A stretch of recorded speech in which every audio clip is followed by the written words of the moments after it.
Are we on air? Yep. And we are live. So, once again, we got all your tweets. We got your DMs. The last time we had Paula Gia on. And basically, the consensus was all the same. Everybody's like, Paula Gia, that's the greatest atheist of all time. You will never top Paula Gia. And so John and I, we wept and fasted. We wept and prayed. And we said, how are we going to top Paula Gia? They said, give it up. There's nobody better. Well, we found better. No, we found didn't. greater than... Yes, No, we did. Greater than Paul. He's humble. He's even humble. No, Paula no. Gia isn't quite the humble. Greater than Paula Gia is here. And his name is Seth Andrews. Woo! That's better than Paula Gia. That's better than Paula Gia. Seth, when we want to introduce yourself, say hi to the people. Yeah, he's a buddy of mine. He's somebody I really do admire, Paul. And so whenever I hear better, I'm like, no, he's one of these guys who's whip smart, and there's a cluster of people out there they're doing a lot of what they do, but they do it with such good humor. They do it with such goodwill. They just love people. And he's just one of those guys. And I've only recently met him and had the chance to shake his hand down at an event in Dallas, Texas. So anyway, but thanks for the invite. Thanks for letting me come play along here. It's good to be here, and hi to your audience. And, I'm all yours for what it's worth. Okay. Yeah, it sounds great. Yeah, Paul was actually, I think we had him on a month ago. It was a really good conversation. He actually is, I'm saying it kind of playfully that he's the greatest atheist of all time, but he's definitely in people's perception when you say, like, who are the big influences? He'll be on the short list of 5. You, Matt Dillahunty, Aaron Ra, Paula Gia. I would say those are the ones that most people cite as like at least one of those 5 is like, that's the person who turned me into an atheist, or they're the reason I'm doing what I do. Now, you were at the Faithless Forum. Is that what you mean, the thing in Dallas? Yeah, I was down there. It's interesting. I told them I felt like I was the tribal elder who'd come down to sort of bless the new charges as they were doing their thing. But it was actually a lot of fun just to go hang out with everybody. But I don't know. I'm at that point in my life at the age of 51 where I don't feel like I'm getting older, but man, everybody else around me sure getting younger. It's weird. It's bizarre. I hear you. I hear this little scampy here is like, he's like 20 something odd. He feels like a little kid. Right. A friend of mine, Rachel, was on Twitter complaining about being 26. And I'm like, I got shoes older than you. You know what I'm saying? I mean, I literally do have a pair of Timberland boots I bought in 1993. They're still in the closet. I got shoes older than that, for Pete's sake. Anyway, I'm sorry. I digress. Go ahead. No, it's fine. Yeah, Rachel was actually there. I chatted with her a little on Objectively. Dan has a show that's kind of an offshoot of the Atheist Experience, and she was on with Rationality Rules, and I chatted with them a little bit. I called up the show. Now, I watch about a third of your streams, I would say, and the last one I watched that was really fun. You were talking about The Room with Tommy Wiseau. And I was the only person in the audience who knew what you were talking about. Like, everybody else is like, The Room? What does he mean? I guess you had just watched The Disaster Artist. And yeah, go ahead. Yeah, was it your audience or mine? A lot of folks in my audience knew about it. I know that it's one of those things where I wasn't familiar with the entire phenomenon or Wiseau, the story, The Room, none of it. And so I stumbled upon the film with James Franco, which he directed, and rented it on, I think, like Amazon or something, and watched it. And I was just fascinated by it. And so that movie's hilarious. And then The Room itself is like mind-boggling in terms of, probably the best bad movie ever made. It's up there with Troll 2, probably is the best, worst movie, I think. And Tommy Wiseau is making a new one. He's actually coming out with a killer shark film. No, I did not know that. That sounds awesome. The title of it is it's so Wiseau. Hang on, I'll get it for you in 10 seconds. Yeah, wow, that's phenomenal. Movie. It's called Big Shark. Big Shark. I can just hear him. Oh, hi, Mark. Big Shark. Big Shark. That's a classic line. Yeah. I loved how they did that in The Disaster Artist, where they're like, what was it again? It's called. I did not hit her. I did not hit her. Oh, hi, Mark. Yeah. And at the end of the Disaster Artist, when they showed the actual clips of Wiseau's, his film, the actual film with the recreations. It was uncanny. It was really, really, and you could see it was affectionately done. You know, that's a tough balance, I think, to draw as a Oh, creator producer, to be able to sort of lampoon it, to draw a circle around it without being cruel. And I feel like they pulled it off. It was really kind of an affectionate thing. So right, right. It was totally crazy. Like I watched it with my wife, and the scene where he's naked filming, she was like on the floor. She's like, "Oh my God, this is so crazy!" But that's almost exactly what it was like. yeah, I mean, they nailed his sort of goofy, eccentric, like from another planet charm depth down. They had it totally down. yeah. And That's part of what me makes almost the doesn't movie really want to know his backstory. Like the mystery to me is it's almost right. better than knowing where he came from and how he got his He's money and everything. he's from New Orleans. I love that. Yeah, He's from New yeah, Orleans. of course. Yeah, yeah. The other thing that I brought up with Paul is you seem to be a fan of similar genres of movies. Like you always put tweets out about like weird horror movies that you're watching, and Yeah. Forgive me. the Yeah.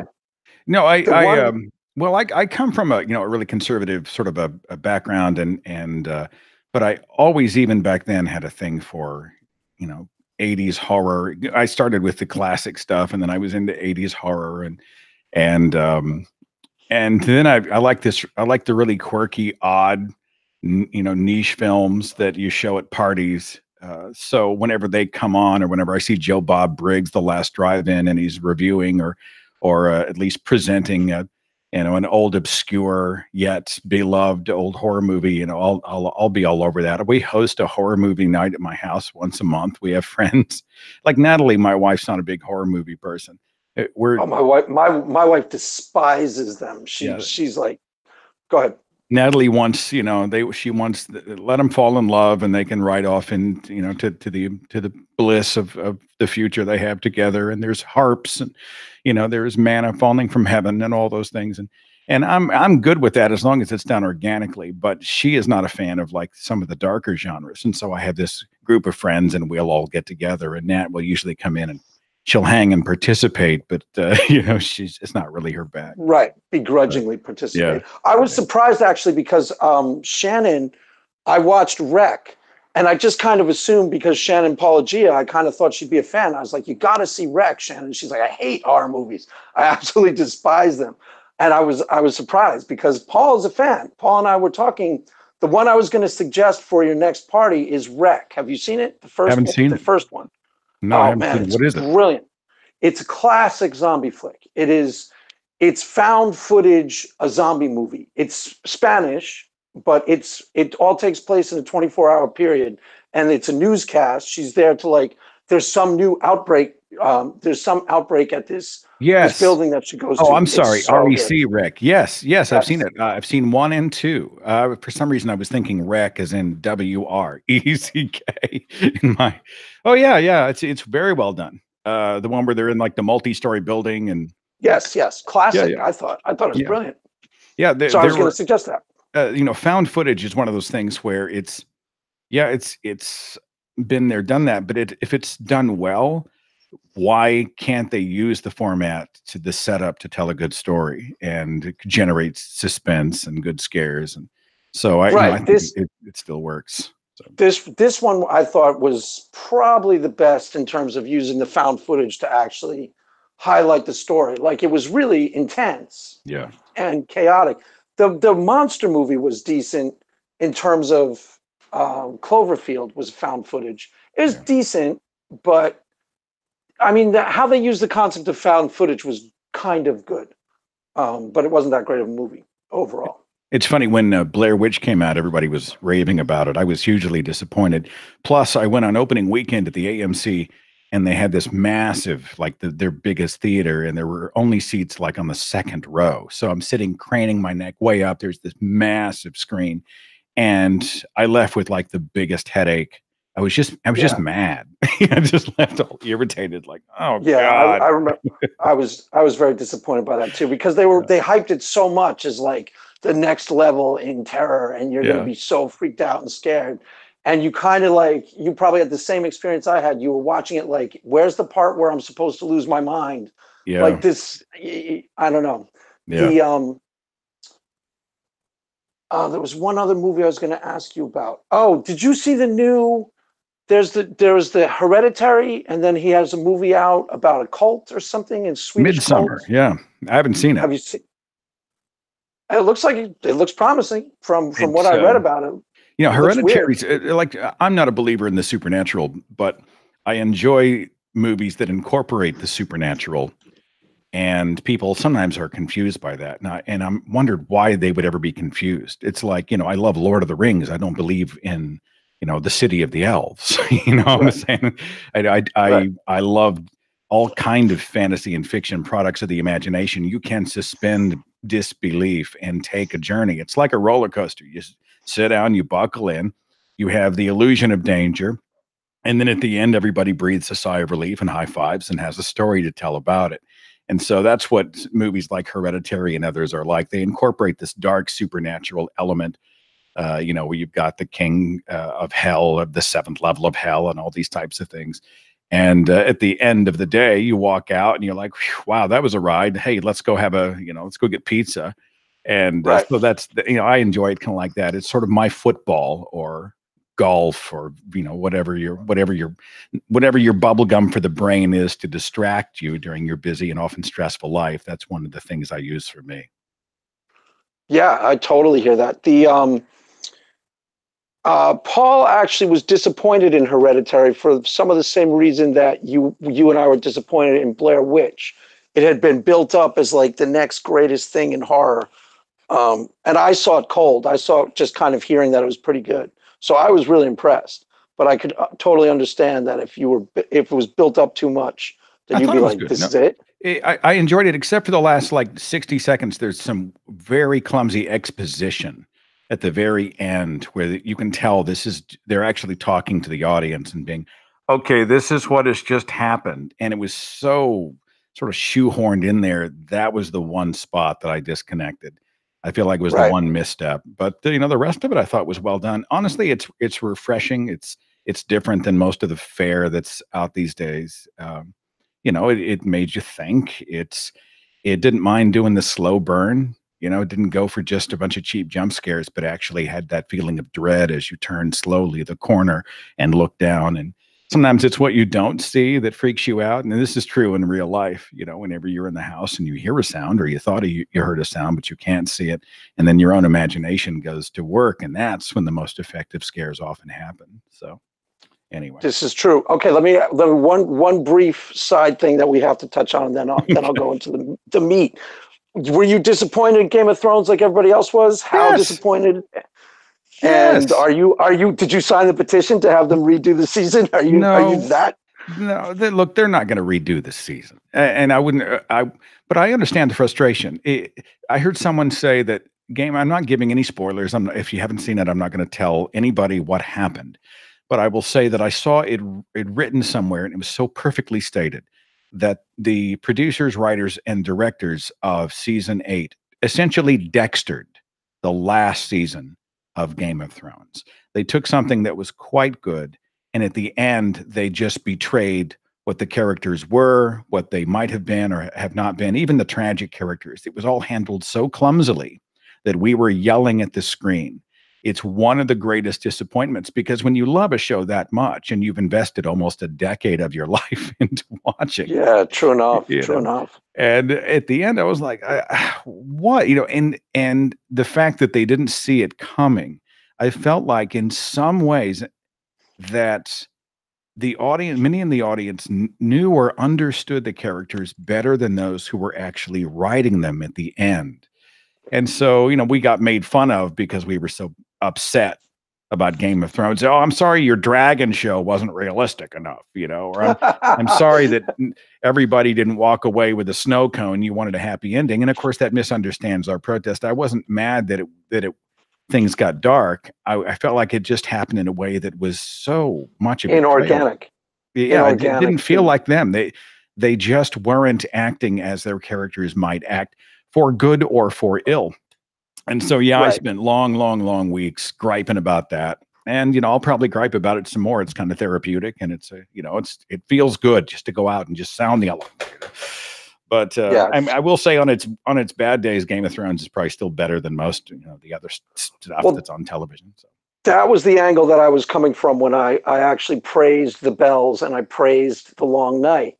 Yeah, I get all the problems and the trajectory. Spoiler alert, anybody who hasn't seen it, but the trajectory with Daenerys was painful because it was, even though ostensibly that's what he's written, how he's going to write, how it actually ends in the books that he's going to write, but it happened so quickly that it didn't feel authentic to the character at all, where she just goes full on mad queen psycho.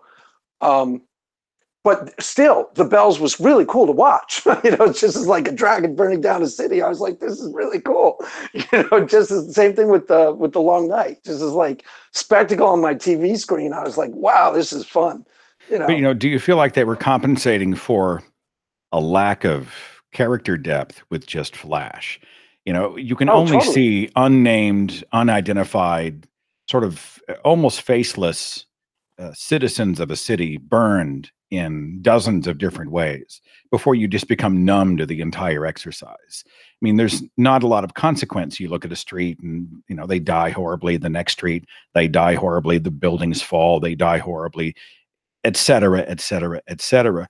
And after a while, I'd had a numbing effect, and it actually removed me emotionally from the gravity of those scenes. And that's just one of my many complaints. That's a whole other shit. I think I wrote like a diatribe on Facebook just because I was having a moment. I was saying there, Oh, I just cool. we're all just we're all experts. No, none of us are doing it, but we can all do it better. That's one of the beauties of being a pundit for various types of entertainment. We do it with movies, we do it with sports, we do it with music, we do it with whatever.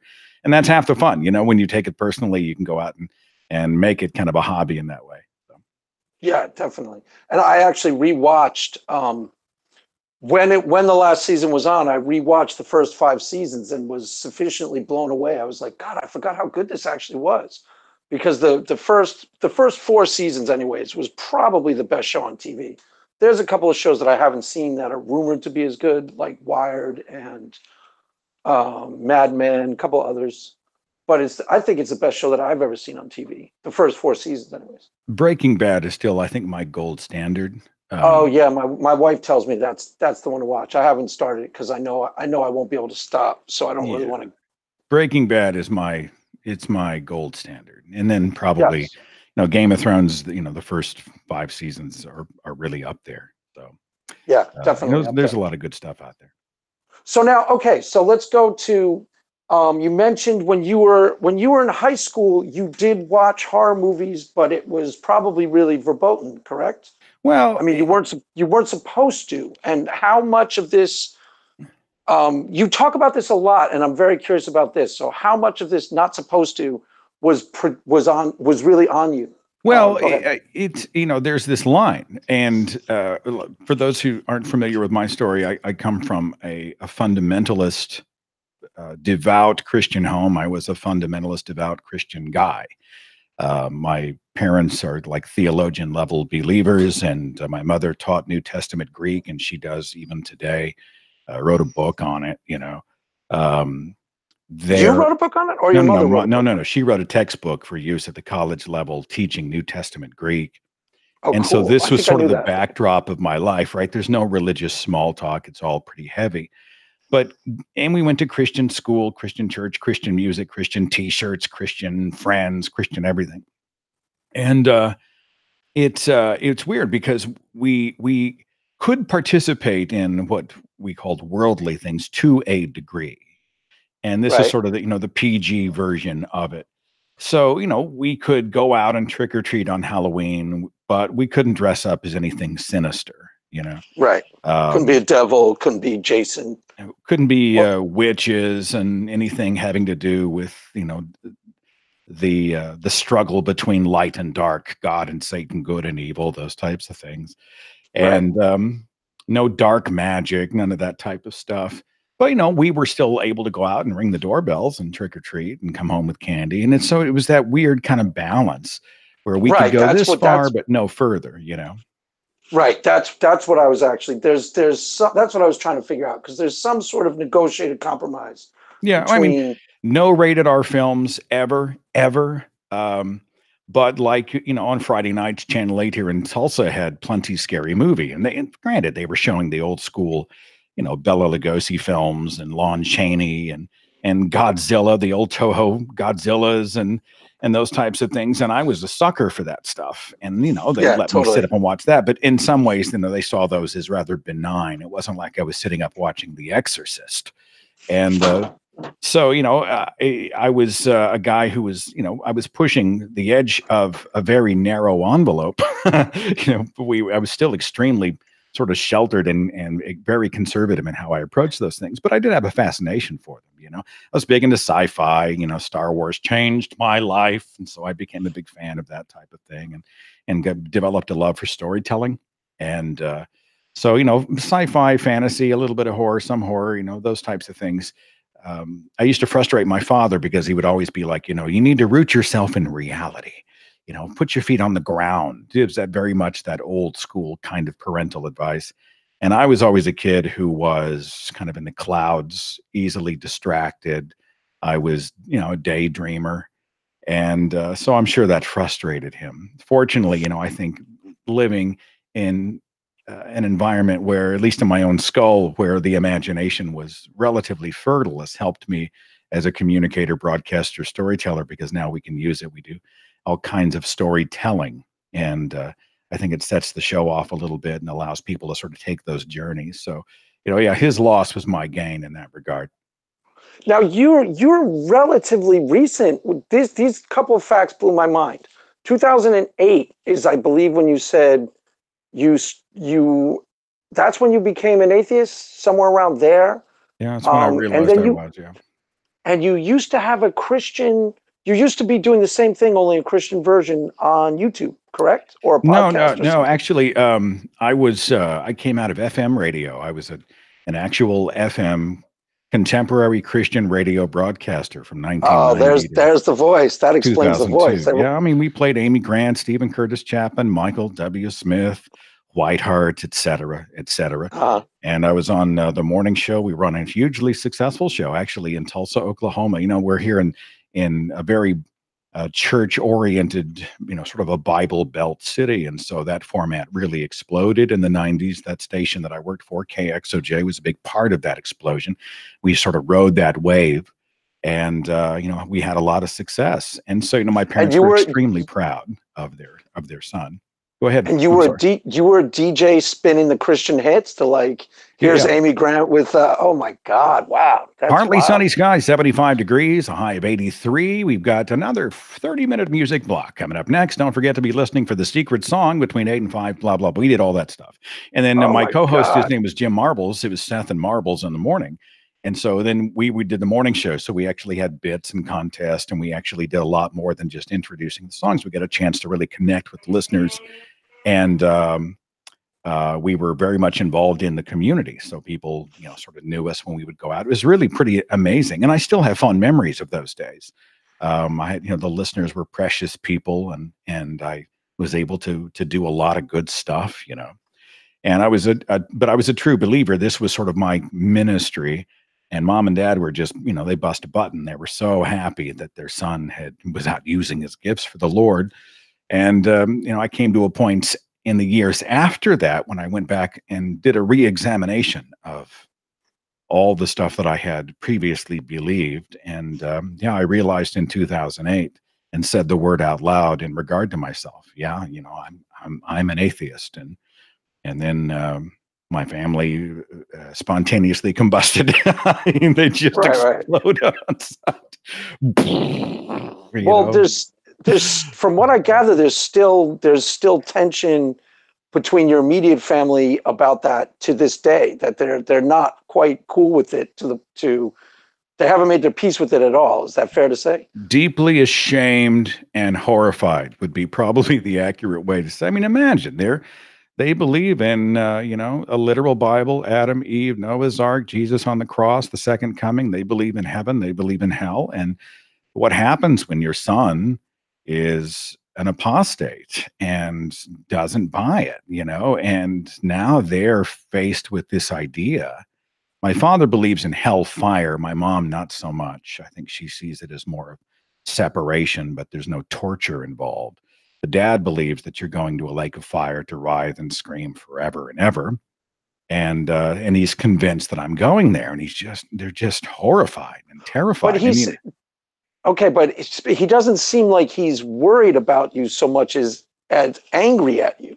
That's the thing that I seem to think. Well, no, from how he's you talk worried. about it. Oh, he's I mean, okay. He's he's worried. angry. He's angry. I mean, they're both angry. They're both frustrated. They're both embarrassed. I mean, imagine. I mean, the whole world's watching, and their son is not just a guy who left the faith after all the work that they did. Vacation Bible school and private Christian school and Sunday school and Bible lessons and all these types of things, immersing us in Christianity growing up. I am now not just someone who walked away from it, but someone who has done so extremely publicly and now challenges others to go out and pursue their doubts and follow that chain of evidence to see where it might lead. They're just horrified. So, they're angry. They think I've lost my mind, etc. But they're also very, very nervous about not seeing me in heaven. And in my father's case specifically, knowing that I'll be in hell and burning forever. So they literally think that. Do they say that when you guys get into? I mean, I don't know. Do you get into discussions about it at this point, or have you kind of given up ever talking about it? How do you negotiate around the elephant in the room? Do you, or I'm does hearing it something just in the create? background. I don't know if that's on our feed or something, but No, I don't it's know. just Uh, it was no on the worries, man. answering machine. No worries. I just want to make sure that it wasn't me or something on my side. Well, look, disagreeing about the God question is that's just a fact of life. But we should still be able to be a family. You're like, Right. we should be able to be in the same space without, the asides, without the emotional blackmail, without the jabs, without that sort of undercurrent of disappointment and shame, and yet there is this, there's like they've roped off a part of their heart because they think if they accept me fully, it's a de As facto an atheist, endorsement. right. Yeah. So So if they if accept you as an atheist, they don't have any way of loving you. I guess they love to sin or hate to sin, but loving you and expressing that you're still our son no matter what, well, without them thinking like they're kind of tacitly endorsing. yeah, I mean that's part of it. I feel like it's like tough love. If my father used to say, "Come back to the family," well, what does that communicate?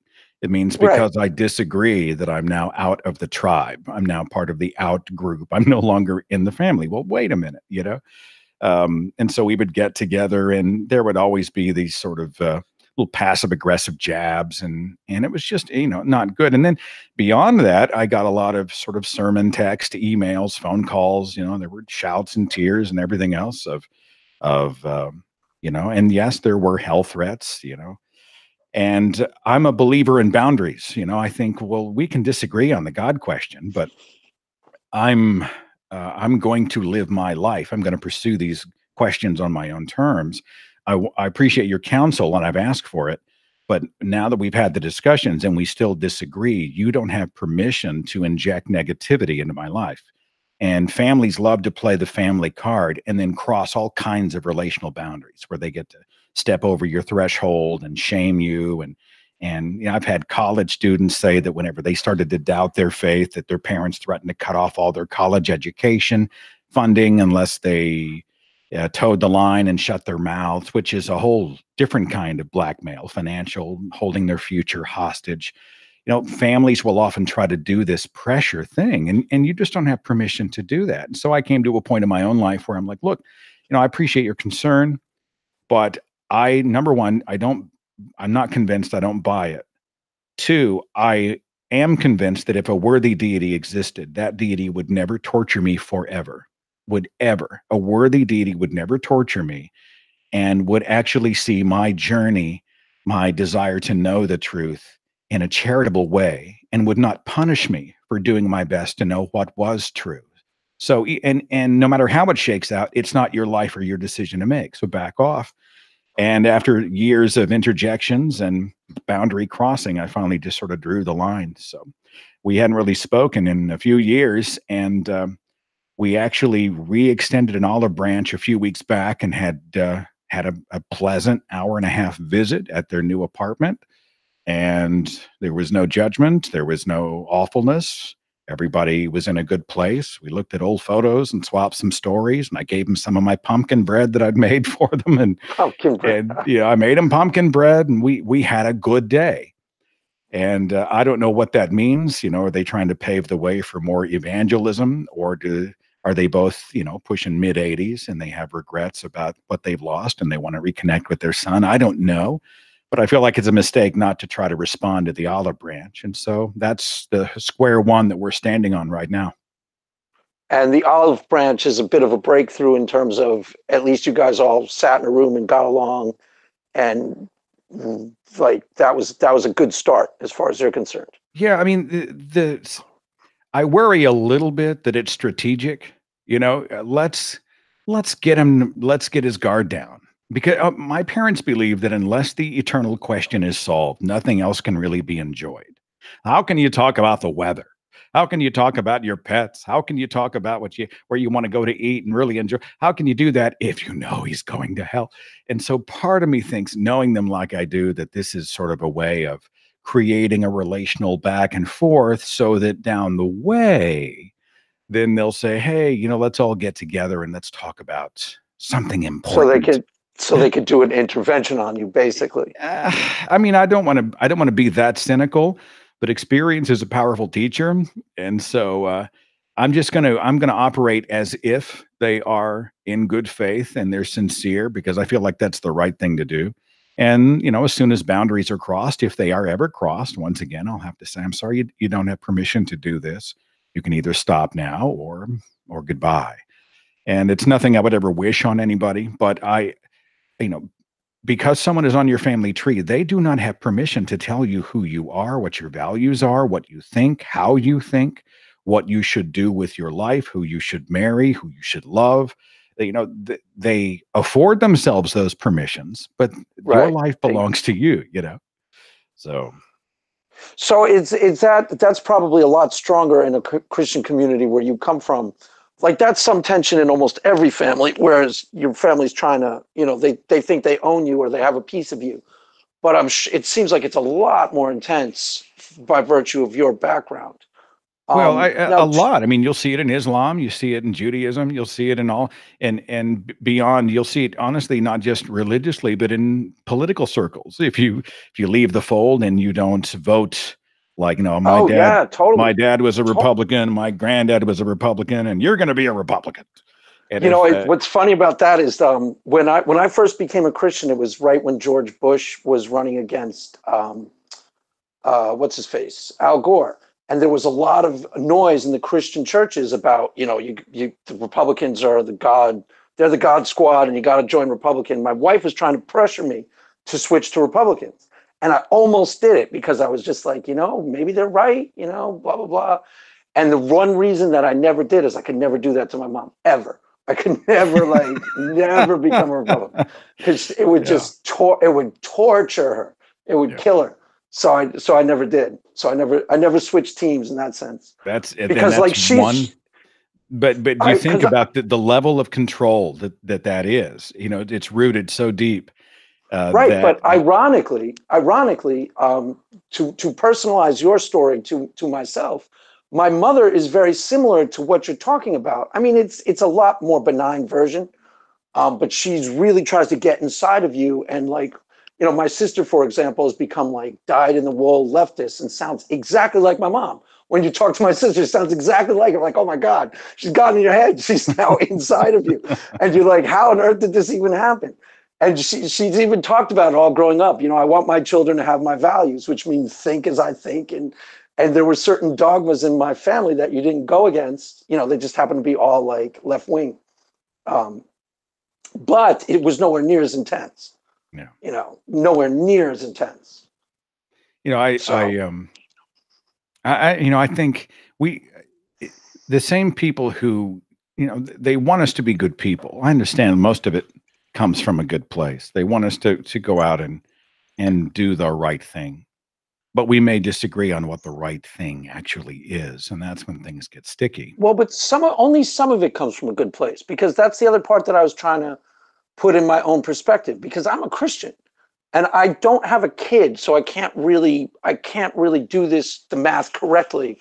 You know, my child is walked away from the Lord, and they've got an atheist YouTube channel, but I can't imagine I'd approach it with anywhere near the way they would. You know what I mean? There's some things about what you do that I'd respect immediately. That I'd be like, okay, well, he's trying out his own thing, and I'd make justifications for you in your defense. I'd be like, he's exploring and he'll come back, and he's a good kid. He's just trying to be honest to who he is. You know what I'm saying? That sounds, it sounds a little condescending now. Right. Well, I'm just saying, he's out there. He's just sort of testing. He's sowing some wild oats, but when he's done, he's going to come back. But I know exactly what you're talking about. It's funny. I would give you the benefit of the doubt, even if I thought, I'm not sure exactly that I think the way your parents think, even though I share the same faith. Like, I don't think you're going to hell. Let's just clear that up right now. I was at an event in Wichita, Kansas a few years ago. I was doing a speaking gig, and somebody had asked me during the Q&A about mom and dad, and I just gave a few brief answers. And after the event, she came up. She was probably, 70. Her name is Brenda. And she came up to me and she said, I just want you to know that if I was your mother, I would be so very proud of you. And what she was trying to say is, you are being true to who you are and trying to do the right thing. And we both just wept right there in the lobby. Like, I was just like, oh, come here, and I put my arms around her, and we just had this weird moment. But it was this beautiful gesture. What a great gift of just acceptance. We can be different. We can think differently. We can have disagreements about even the things we are passionate about, but we're still all human brothers and sisters. And that's a part of the equation that my mother and father miss a little bit. I think. Was that a Christian? Was that a Christian who said that to you? No, she's very much an atheist. Oh, okay. But it was a human gesture. It was very much someone who said, I would be proud of you for being whoever you are. I don't think it was about being an atheist, like supporting her. It was really more about, let's just be people together. And we're losing some of that, especially in the Twitterverse these days, when people are throwing invective back and forth. It's hard. We dehumanize each other, right? And we start to see each other as labels instead of these three-dimensional beings who are very complex. We have a past, we have loved ones, we have goals, we have dreams and fears and anxieties, and we have all these things that make up the human experience. And we need each other, and we should be leaning on each other whenever possible. Yeah, I totally. So take me back to 208. What happened and how? And how did you come to your non-belief? It seems like it was a faster process than most of the people. I wrote a book that chronicles this, but I'll give you the Cliff's Notes version so you don't have to buy it. But I'll buy it. There were a couple of major events that had happened in my life, and there were about 1,000 small ones that just didn't wash. They didn't really match up with what the theology of my religion was telling me. And I became very conscious of the phenomenon of inherited belief. I was raised in a Christian home. Mom didn't send us to mosque. We weren't going to the Hindu temple. They sent us to a private Christian school to make sure we learned Christian things. And then I began to see, the children of my siblings, and their faith looks just like their parents. And I'll bet when they grow up, their kids' faith looks just like theirs. And how much real digging have I done when it comes to the veracity and the validity of a faith that I believe is absolutely true? And so, there's something about approaching midlife. I think you become less patient with these little pats on the head where people tell you, well, just go with it.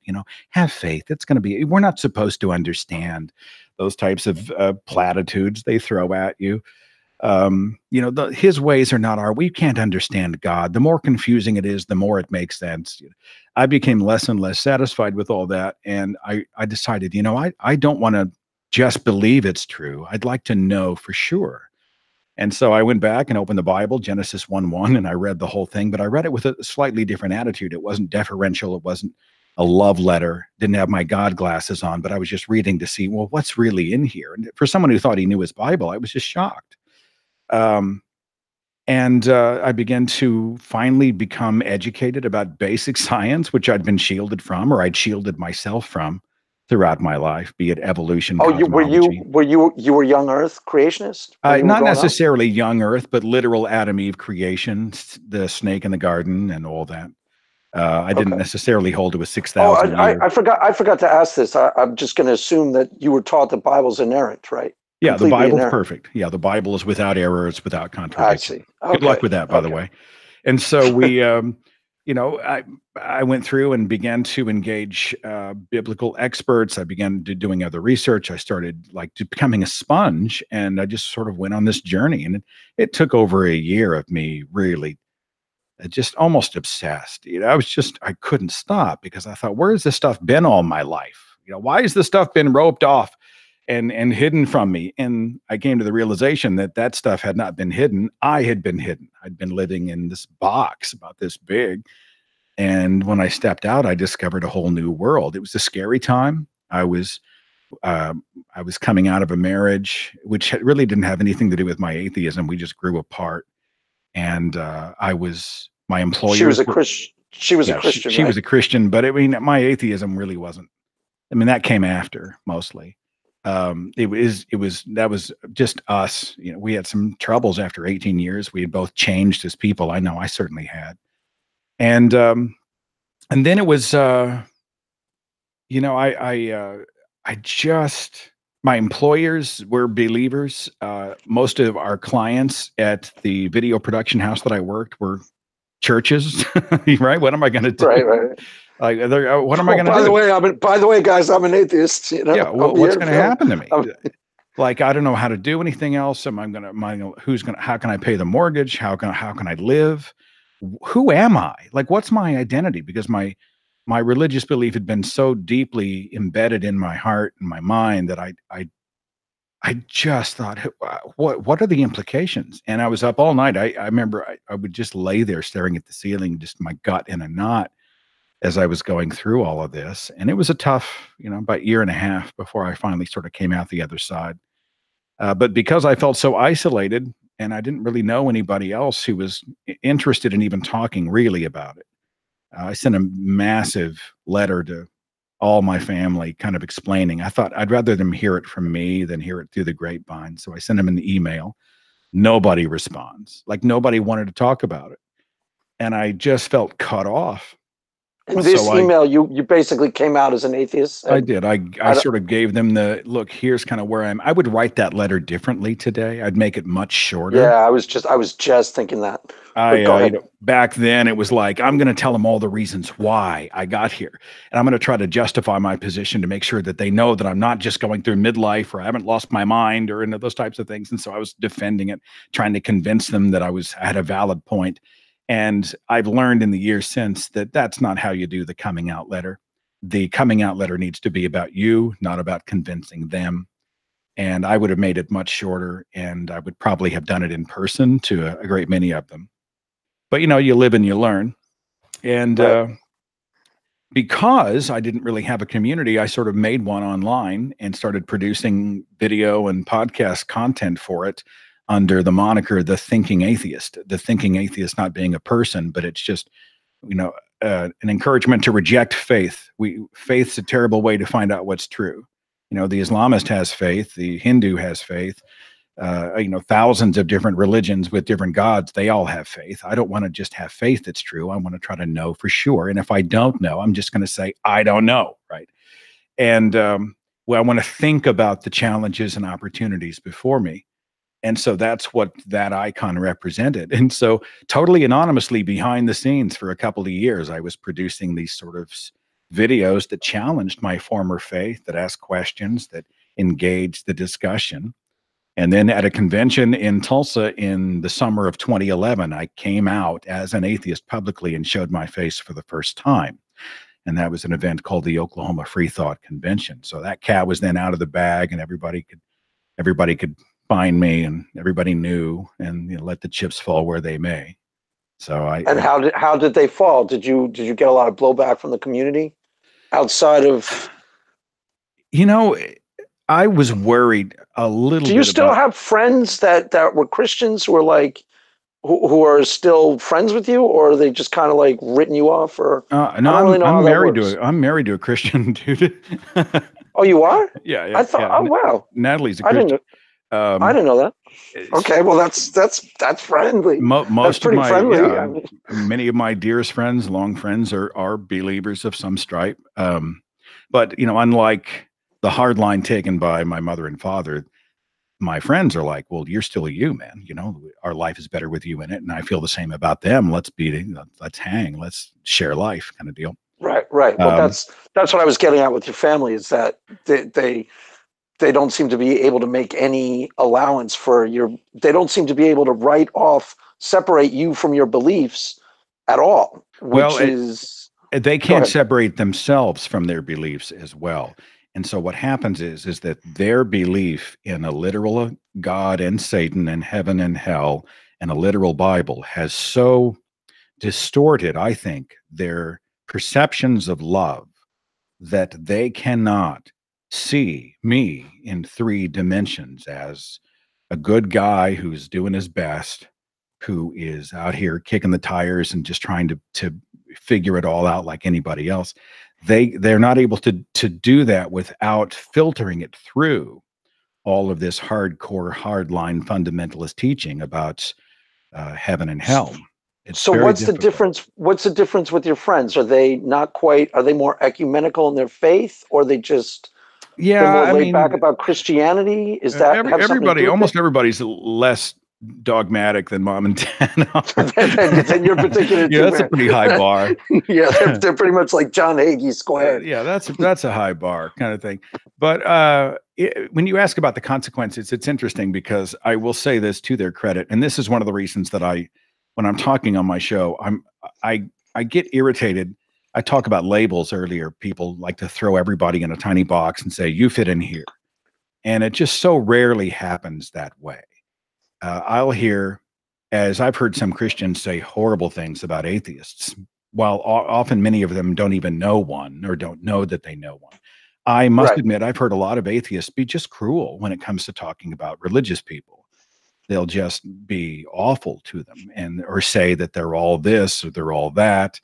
And I'm sorry, you lost me at all. What's that saying that says all generalities are false, right? I mean, yeah, Right. I Exactly. think, sorry, these people do not fit in a cookie cutter, and a great many of them are good people. And my employer was one such guy. He came to me and we had a conversation at the office, and he said, look, you and I disagree on this issue, but he said, people died for your right to be able to live a free life and believe or not believe on your terms. And we respect that.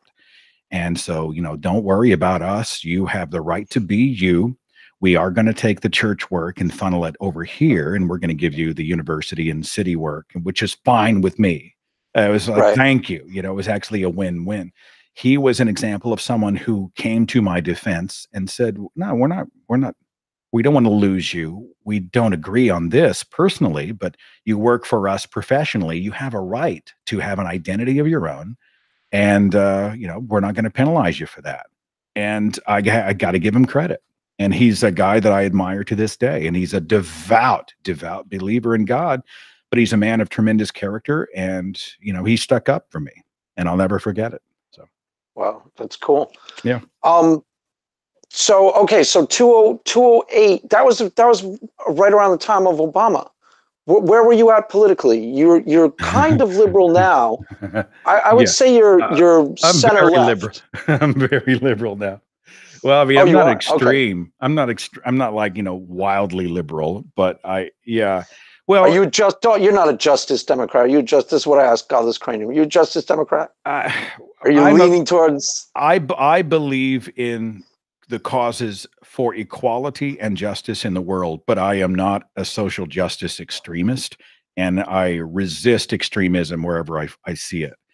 Right. Well, And I mean, you've actually, I've noticed a couple of times you've been on the right page when it comes to like when that Andy No guy got beaten up. Is that his name? Was that his name? Andy Yeah, No. Andy, no, I yeah. think you and Shannon were the only two people who were like, said, guys, dude, this is completely wrong. It doesn't matter what that guy's opinions are. That's just not how you approach political disputes. You don't beat people up in the street and then say you're anti-fascist Yeah. and you're not the extremist. I mean, that's the definition of the extremist right there. This is a whole other, it's like you could do a whole show on this. I did a broadcast with Dr. Valerie Tarico, psychologist and author, called The Righteous and the Woke. And we spent about an hour and, I don't know, 15 minutes talking about this subject, where there's a dogmatism to some of the extreme leftists, just like there is to the extreme right, where it's binary thinking. You're either 100% with us, because if you're only 98% with us, then you are the enemy. Then you're one of them. You're one of them. It's putting people into, you're either one of us or one of them. Yeah. And I used to see that because my friends are almost all outside of Christianity.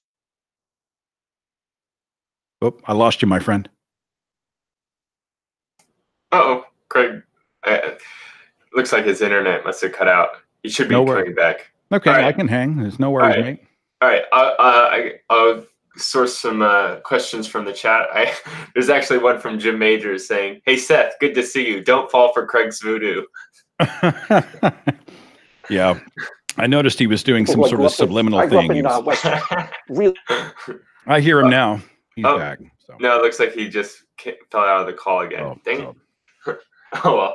All right. There's another question from a couple of people in the chat.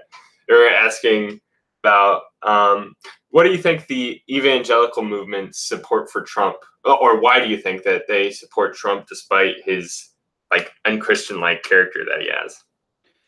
Well, it's difficult for me to watch. I think that different people do it for different reasons. This is not popular to say sometimes among many of my fellow lefties, but I mean, there are people who turn a blind eye to the untoward nature and the awfulness of Trump because of a single issue. So if he says he's anti-abortion, that's all that matters to them.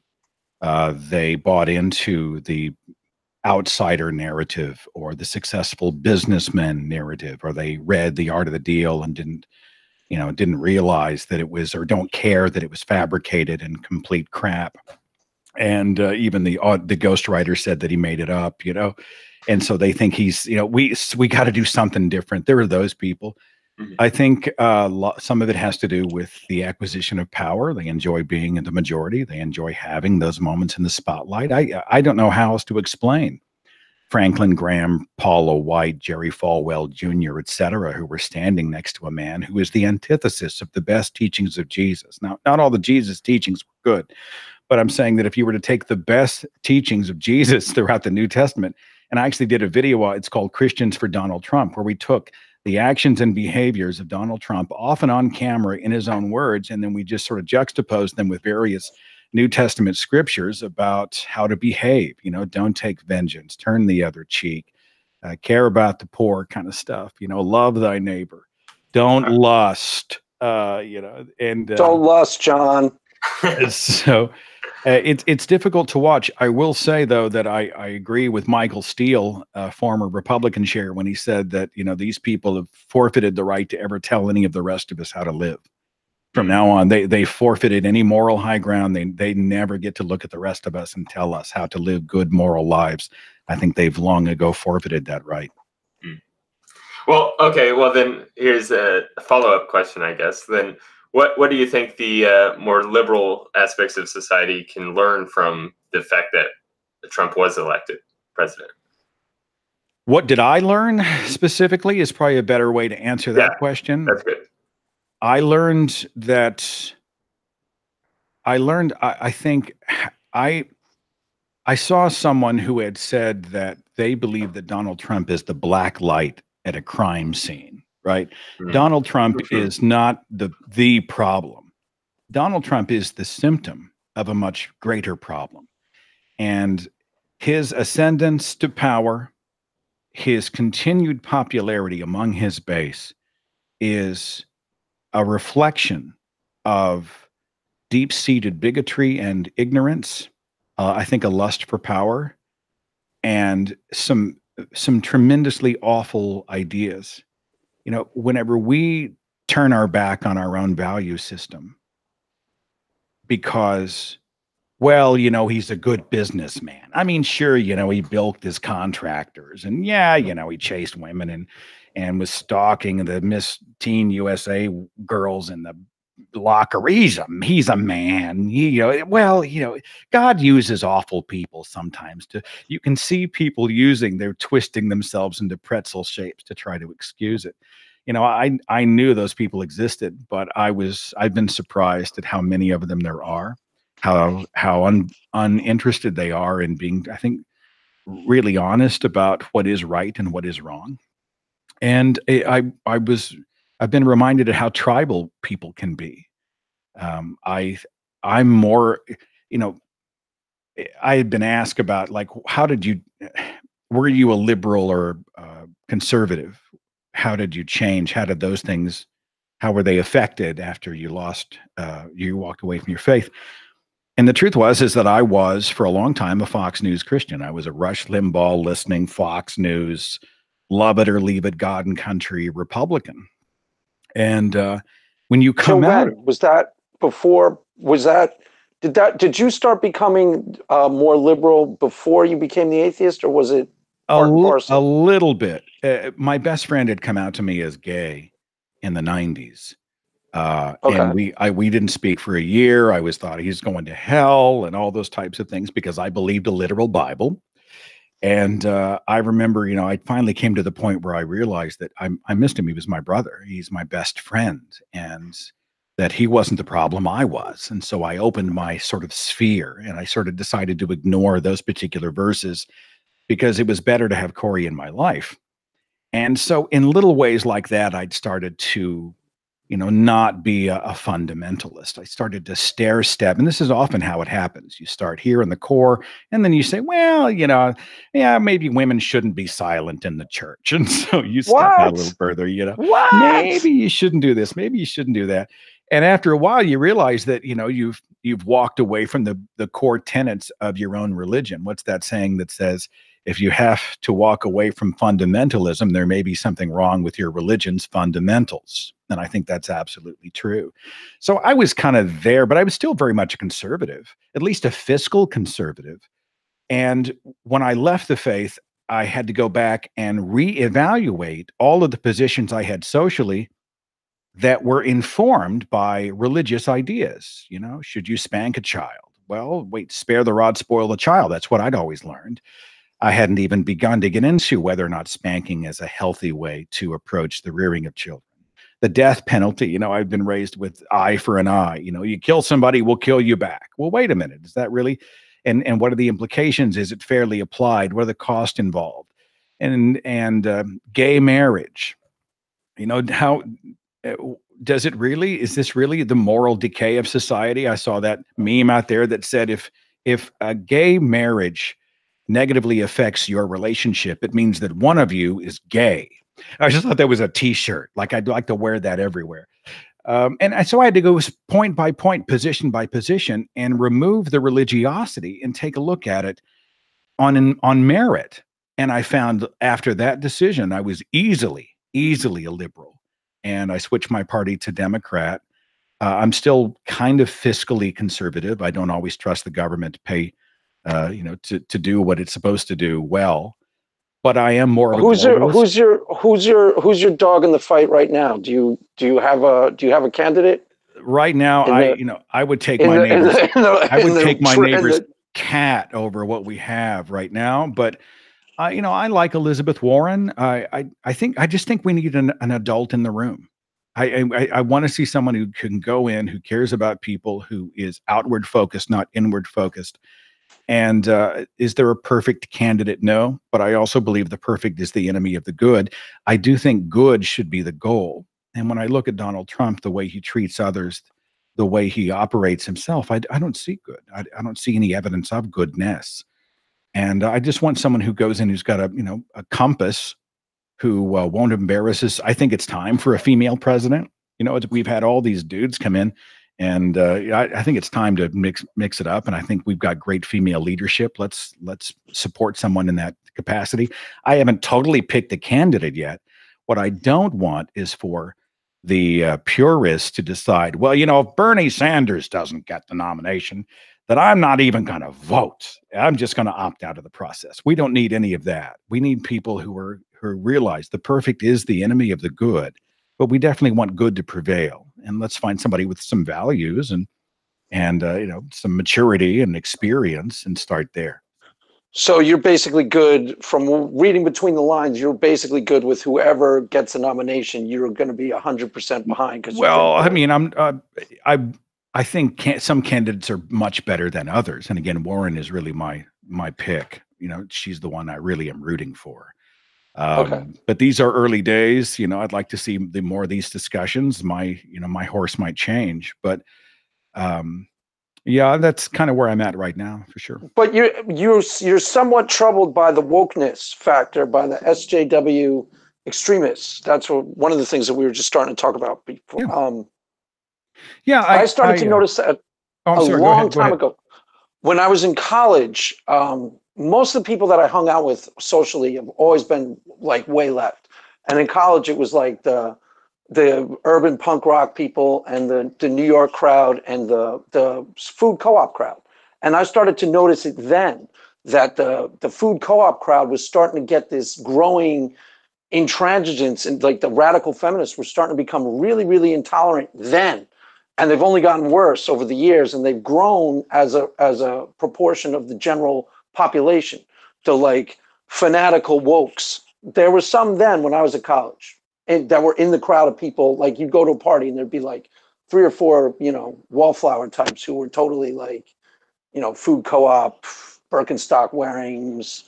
Just don't throw out that piece of paper. I'm going to get in your face. If you threw out a piece of paper, be like, I can't believe you just threw that out. Those type of people. They've only grown in power and influence. I mean, I haven't really run into a lot. I mean, look, when we talk about the left, we're not talking about extreme, right? The problem here isn't feminism, right? The rights of a woman being equal to a man, which I think we should support and from every angle. Equality is really the end goal, and you can call it feminism, egalitarianism. I don't care.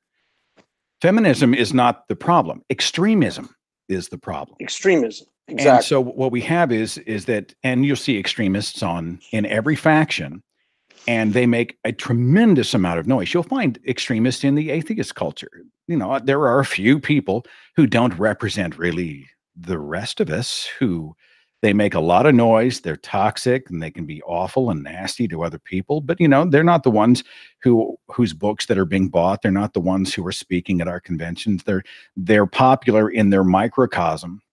And they make a big noise and get some headlines because, if it bleeds, it leads, right? If it's controversial, everybody wants to see it or read about it and gripe about it. But I mean, it doesn't mean that I answer to that label. They're not me. They don't represent me. So, I grow weary of the fact that I, as someone who is a member of the left, I have liberal positions almost across the board. I think we should be able to criticize problems from within without that dogmatism kicking in and this almost sort of purity cult, whether it's right or left.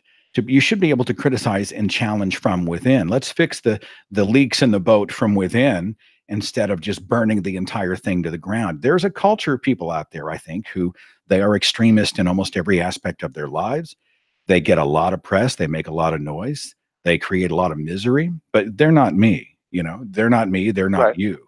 And I think, it's important for the rest of us who are not extremists to stand up and remind everybody else, hey, look, they're loud. They get a lot of attention. They throw a lot of tantrums, but they're not us. They don't represent all of us. So. Right. Well, yes, the politics have become more polarized because there used to be more of a consensus middle ground. And polarization is actually starting to, it reinforces itself. Like on the right, it was because of gerrymandering. You don't gain by being a conservative in a conservative district that's willing to compromise, because you can be primaried on the right. That's where you're vulnerable. And that's starting to happen on the left too. you know, like Nancy Pelosi was saying, like a glass of water could have won in AOC's district, you know, because the Democrat is going to win. So there's no, Yeah. in certain districts, Well, you know, there's no value to compromise because this is a Democrat district, this is a Republican district. You know what I'm saying?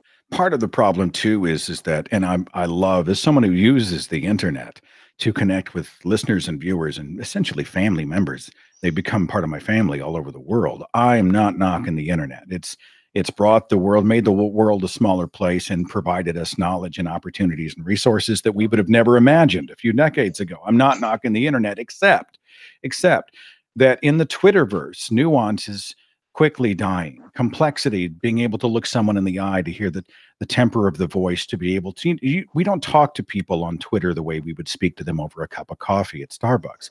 We are essentially fighting an avatar, a two-dimensional avatar. We see everybody else watching. So instead of actually having discourse, we just try to win.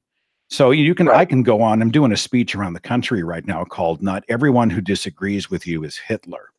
It'll release to YouTube in late November. That'll be news to a lot of people on Twitter, because that's but there's reinforcement in that. Like, part of what was happening before Joe Biden entered the race was that the Democrats were kind of falling all over themselves to be the most woke, Twittered out SJW, because they don't want to lose the Twitter primary, and they don't recognize that there's still a like solid middle ground in the Democratic Party where, you know, there's Democratic Party is still the Democratic Party of 1978 in terms of blue collar. There's still a lot of that bedrock Democrats, but the Twitter people have become the public face. I don't mind more progressive ideas, you know, Cortez and others, when it comes to, you know, do I want to see us pursuing sustainable energy? Yeah. I mean, I do I want to see us rethinking how we approach healthcare? Yeah. Do I think that the government has a role to play? And do I support the idea of a single payer system as we approach healthcare as a human right? Yeah. Do I mind these sort of progressive ideas? Absolutely not, as long as they're approached responsibly. So, you know, at time, the idea of fresh minds, fresh ideas, even the ones who are a little more left, I don't mind. I just resist extremism where people are, you know, they've decided all people who disagree are the enemy, and it's never about enhancing your own position or learning from anyone else or ever listening. It's all about trying to win. I mean, and as much as I use Twitter, and I tweet 5, 6, 7 times a day, mostly because the idea that we can really communicate ourselves in 240 or 480 or whatever characters it is just ludicrous. And I'd like to see us refocus on each other as human beings. And that's what I say in the speech that I'm giving. It'll post to YouTube in November. But it's, you know, it's a lot of the stuff that we see and lose our minds over. We only see one puzzle piece down here, but we never got the rest of the picture. And we aren't seeing human beings. We're just seeing these two-dimensional images, and we develop opinions and we start to go crazy. And then before you know it, everybody's shouting and fighting, and we divide with them, and then they get their friends involved, and it becomes a white noise that just wears everybody out. We are splintered as human beings, as the human condition. We're not going to we're not going to fix the world by doing that. We have to de-escalate and regain our humanity as we try to remember the humanity in other people. I think that's huge. So basically your approach is, I mean, what I'm hearing as a practical term is just tone down the emotionalism and think through things. And, you know, even a position on the right, like, it sounds like you're still somewhat fiscally conservative, is worth thinking through. Maybe it makes sense in some contexts. Do you still interact with any conservatives in your home life or in real life? Or? I mean, you know, the family members and I that do hang, they're all conservatives. Outside of Corey, I've got another best friend, a dear friend. He's very much a conservative. And, you know, we don't talk a whole lot of politics because, quite frankly, when we get together, we want to talk about other things. We kind of know our own positions. It might come up occasionally and we'll have a laugh about it. But, you know, that's an example of us seeing each other as people first, you know. So, is your actual family all like your immediate family and your relatives, they're all of the same. They're all the same, right? They're all hardcore Christians. Except for like one that is an exception, a You nephew. and You can look who's around, and atheist? they all came out of the same factory. Like the type Right. of church they go to, the type of Bible they read, the type of candidate they support. They all, you know, they're very much. They could have a party, and they would have a ton in common. You know, they're very much. It's very much. A lot of it's inherited. Part of it's reinforced as well by the fact that this is a strawberry red state, Oklahoma. So everywhere you look, it's God and country GOP type stuff. And yeah, I mean, that almost all of them. What's the nephew? Is he's a atheist or a punk rocker, or what's his deal? I mean, I don't want to get it. I don't want to betray any trust with him by giving any of his story. I will just say that he is not towing that party line. Okay. He's very much different. He has different ideas. He votes differently and lives differently. And I without it, because I really care about him and because I haven't gotten permission to get into it.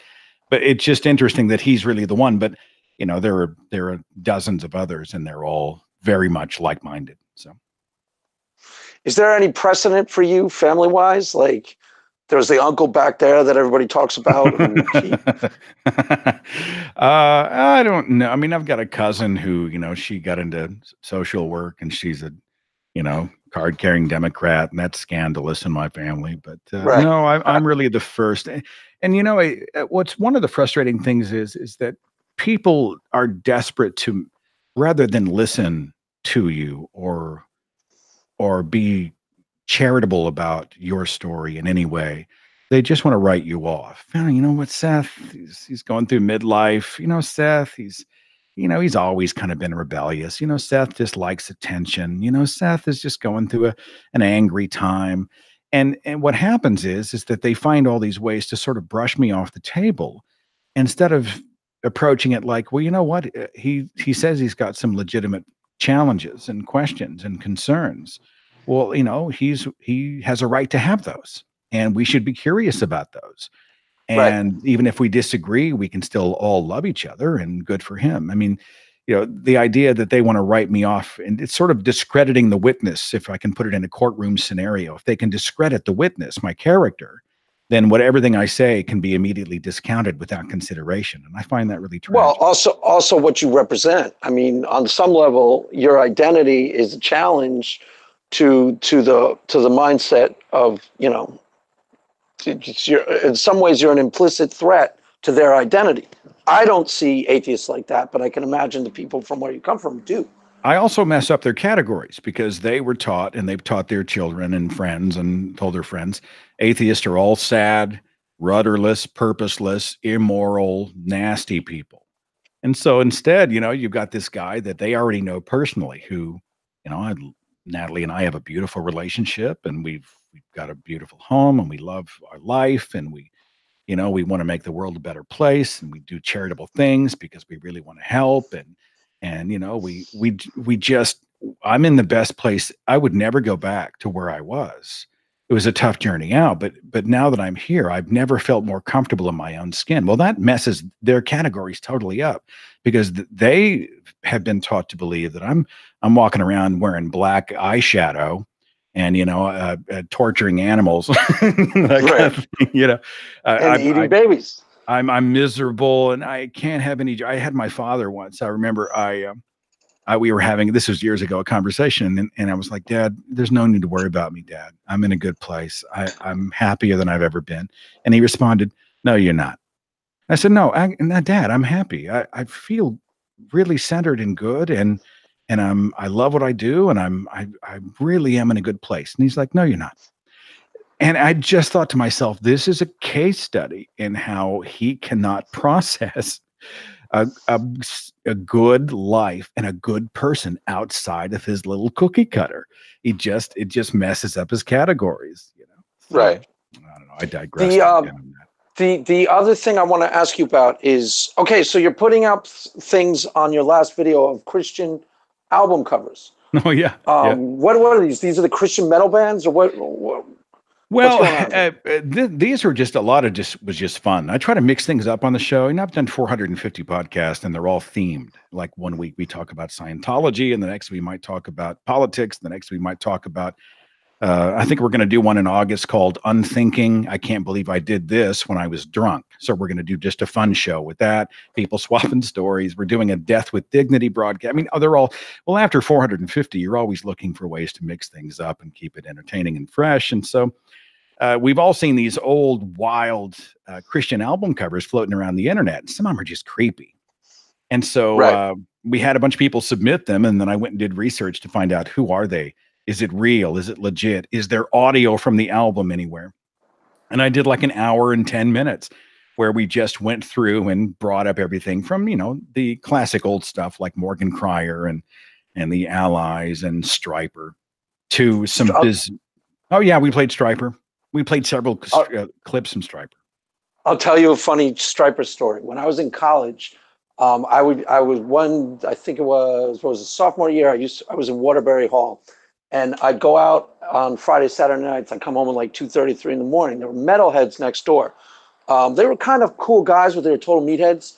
But so I'd hang out with them at like, they were Glenn, Mario and Glenn was their names, and I liked them. I got along with them really well, but they were like, total metalheads. And I remember being in their room at 3 in the morning. I'd go have a couple nightcaps, and I was looking through their metal collections, and they had everything. It was like Kiss, Ozzy, and they were all into the hair metal bands. And then I noticed Stryper, and I was like, Stryper! I made fun of them so much because of Stryper. I didn't really exactly know who it was. I just knew it was ridiculous because it was Christian metal. And they insisted. They were like, no, Stryper's really good metal, dude. It's really great metal. So yeah, they used to throw Bibles out at their concerts. I mean, I was there, second row, Brady Theater. I remember seeing the To Hell with the Devil tour. No way. You actually went to Christian. Oh yeah. Wow. I was that guy. I that's how I got into Christian radio to begin with, is I was such a I was one of those guys who just loved Christian music. We're rocking for Jesus kind of stuff. And so the podcast essentially is a run down memory lane. And then it also explores some of the more odd stuff that's floating around there on the internet. It's really a lot of fun. There were actually some more, you were still Christian. There were some more credible acts coming along in like 2004, 2005, when you were still a Christian, like POD. They're not laughable. You wouldn't go, you have POD in your record. They're not embarrassing. Good. Yeah. Switchfoot and a few others that I still love. Lifehouse. I like Lifehouse was actually. Like the sound of Third Day. I've always liked their overall sound. And when the boutique Christian record labels got sort of bought up by the big names, RCA and Columbia and et cetera, in the 90s, they began to get the budgets and the marketing and whatnot to be able to really provide some greater quality. So we like to jab Christian music, especially back in the old days, but it's done with affection. And then a lot of the newer stuff is actually relatively well produced. So. Yeah, well, I mean, it went from embarrassing to like somewhere along the way, it became somewhat credible. There was a charm, though. I mean, the fact that we had a shoestring budget and no big names, and we had nothing. Phil Keaggy's producing the Underground album in his actual basement. There was a charm to that, kind of a David and Goliath vibe to it. So that's one of the reasons that I remember loving Christian music so much, is because, totally. Man, we're Avis, we're number 2, but we try harder, kind of thing. Right. And totally. Then after the marketing machine kicked in, I felt like some of the magic was gone, and it was hard to distinguish it between that and anything else on the radio. Yeah, well, like Lifehouse, for example, they played at our church. I knew the kid who, Jason Wade, he was like a local church kid, and they were our worship band for a while before they came out with their album. And then next thing you turn around and I don't know, that album went to like number 1, or this song went to number 1 or something like that. Yeah. So yeah, it's a whole different ballgame. There was that one woman now, Lauren Daigle, I think her name is, seems to be like, it's more credible, but yeah, it's not quite as charming because it's not quite as it's not quite as hopeless. So it's lost some of its Christian charm. It's not like embarrassing, and that's the whole point, that it's fun. Yeah. Okay, the other thing I was going to ask you about, I wanted to make sure I got to, was last week you had Sarah Hader on your channel. I thought that was really interesting. Sarah is an ex-Muslim from Pakistan. She Right. is co-founder of Ex-Muslims of North America. And, we're talking about a planet where apostasy, leaving Islam, being an atheist, is punishable really, by death. really in 13 hardcore. nations. Where does she live? I'm going to try to actually get her on here and she's find in the out her United story. States. She lives on the East Coast. Oh, okay. And because there's actual danger involved if apostasy with Islam. Like, you hear stories of people getting acid poured on them and things like that. Oh yeah, I mean, you can be arrested, you can be beheaded. There are 13 nations on this planet right now have a death penalty in place for apostasy, or some kind of blasphemy law. And this is the world in which we live. And there's an underground of people who have, in their minds and hearts, walked away from the Quran and Islam and the teachings and all that. Even though they were raised around it, they're atheists, but they can't say anything publicly. So they are on the internet.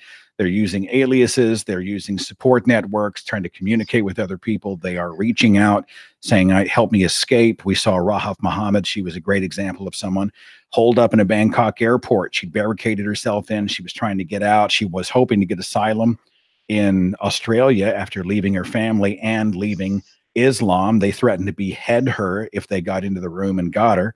She goes on Twitter, live streams her plight. Before you know it, people are live tweeting, people are sharing, the major news media picks it up, and she's rescued, and she was given asylum in Canada. And these stories are playing out day by day, minute by minute, people who are, again, not being given permission to live their own lives, especially women in fundamentalist Islamic cultures. And they need advocates. They need people like us who can help open the doors to liberation, freedom, and escape. And Sarah Hader is a big part of that. And she's a joy. She's someone I admire very much. She was raised Islam up until a certain point, right? Yeah. She was raised Islamic? Yeah, she was. And she realized she didn't buy it anymore. She actually did her own thinking and walked away. And now she's helping other people who are doing the same. Yeah. Yeah, I want to get her on here, actually, hear her story. Yeah. I thought that was a really interesting broadcast. John, are there any questions out there? John, you have any questions? I'll try to make the answers. I'll try to make the answers brief. I've got just a few minutes here. I've got. Okay. Yeah. I'll be real quick then. There's somebody in the chat who was asking if you were at all familiar with perennial philosophy. I'm not. Okay, Craig, I don't know if you want to explain that. Yeah, we can break it down for him. There's a couple other questions that I want to touch on briefly too. Is that a whole other show? Perennial philosophy. Yeah, we could do a show on it easily. It's how it's used now. Aldous Huxley wrote a book called The Perennial Philosophy. It's based on the underlying idea is that there's a one God that's sort of expressed in all different varieties of religious texts. And if you go look at perennial philosophy on Google, you'll see it's everything from like the Tao Te Ching to St. John of the Cross.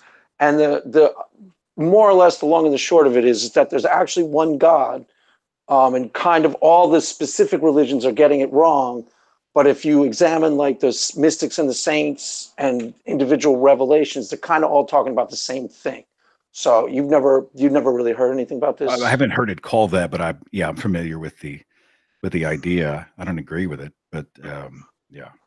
All right. Okay, so go ahead, John. Sorry. No, you can go ahead. Sorry, Craig. We're a polite bunch, aren't we? We're a polite bunch. Please, Jonathan, I insist. No, sir. Okay. Yeah. Well, if you want to go off of that, I had my own question for Seth. So if you wanted to. I'll ask real quick and then yours real quick. Okay. Yeah, go ahead. You mentioned that some of the teachings of Jesus that you're good with. Is there such a thing as a spiritual atheist? I asked Jim Majors this, or could there be such a thing as an atheist? It really depends on how you use the word spiritual, and this is a discussion we've had. If you're using spiritual in term, look, an atheist does not believe in a God. Right. But there are atheists who believe in reincarnation, or, you'll find atheists who believe in ghosts and other things.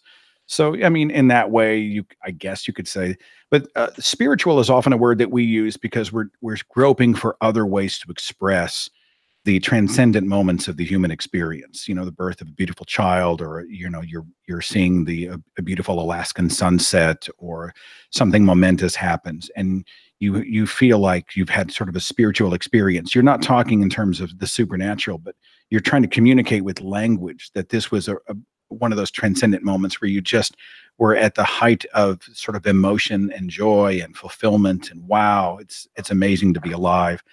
And there are a lot of people, I think Sam Harris may be one, who uses spiritual or spirituality in that context.